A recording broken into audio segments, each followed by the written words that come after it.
Welcome to this section in which we start discussing passwordless authentication. We will begin by defining what passwordless authentication is and how it relates to traditional password-based methods. Next, we will explore the cryptographic mechanisms that underpin secure authentication without the need for passwords. Finally, we will introduce the authentication schema commonly used in many passwordless solutions, including FIDO2 and passkeys. Let's get started.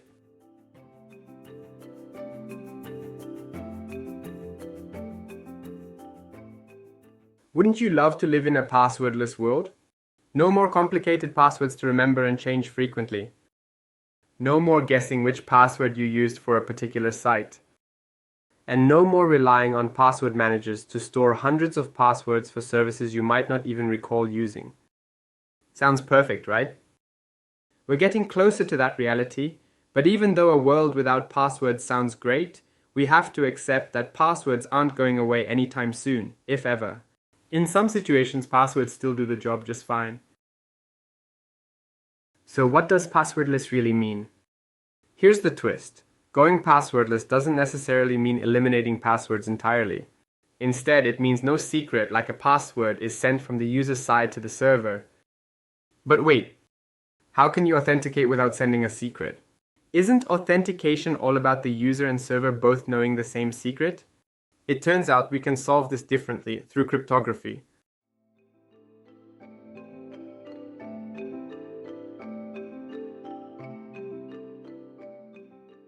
Without diving too deep into the technical side of cryptography, let's break down the key principles that make passwordless authentication work. Imagine a pair of keys. One is used to lock a door and the other is used to unlock it. In the digital world, we can generate a similar pair. One key hides data and the other reveals it. These are called private and public keys. As the name suggests, the public key can be shared freely while the private key must be kept secret. This is the core of asymmetric cryptography, which has been used heavily in all secure communication over the internet. For example, TLS uses asymmetric cryptography to build a secure channel between the browser and the server. Asymmetric cryptography has some interesting features that help create strong security systems. For example, if I use your public key, I can encrypt a message that only you can decrypt with your private key. On the other hand, if I use my private key, I can create a digital signature to prove I sent the message, and you can verify it using my public key. To use these keys, you first need to generate them. This usually happens during the registration process. While the specifics depend on the technology and business setup, the basic idea is the same.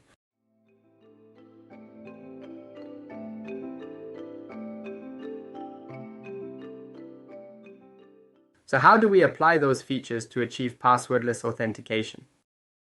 Actually, in principle, it's quite simple. Imagine that you already have a private key and your public key is registered in the server. First, you request a random value from the server. The server responds with a challenge. Now, using your private key, you create a digital signature based on this random value. Finally, you send that signature back to the server, which then verifies it using your public key. If the verification succeeds, you are authenticated. You might ask, why do I need the server to send me a random value? Why not just sign my name or email address? Good question. If you did that, an adversary could capture your signature and replay it. By using a random value, known as a challenge, the signature is only valid for that specific transaction and can't be reused. It is the same principle as for one-time passwords. Now let's think about how this protects you from attackers. In the first step, the server sends you only a random challenge, so there's nothing for an attacker to steal. In the second step, you send a signature based on the challenge, which is only valid once, so even if an attacker intercepts it, they can't use it again. Here's a quick summary of this section. We introduced asymmetric cryptography and looked at how its features can support authentication. We discussed the role of digital signatures in proving identity and noted that even if attackers intercept messages, they can't use them.